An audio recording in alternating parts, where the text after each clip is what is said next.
పుండరీకాక్షన రెండు కన్నుల నిండ నిన్ను జూసెడి భాగ్యమెన్నడయ్యా. వాసిగా నా మనోవాంఛదీరెడినట్లు సొగసుగా నీ రూపు జూపవయ్యా. పాపకర్ముని కంటబడకపోవుదమంచు పరుషమైన ప్రతిజ్ఞ పట్టినావా.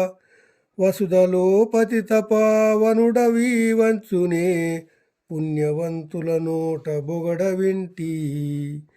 నేమిటికి స్తరించనీకింత కీర్తి, ద్రోహినైనను నాకీవు దొరకకున్నా. భూషణ వికాస శ్రీధర్మపుర నివాస, దుష్ట సంహార నరసింహ దురిత దూరా.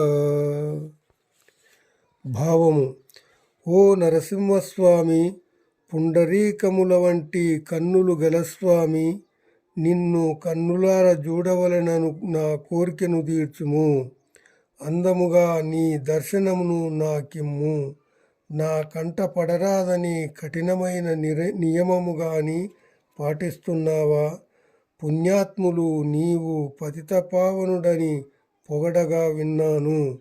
దుర్మార్గున్నైతే మాత్రం నాకు కనబడని నీకింత కీర్తి ఎలా వ్యాపించింది?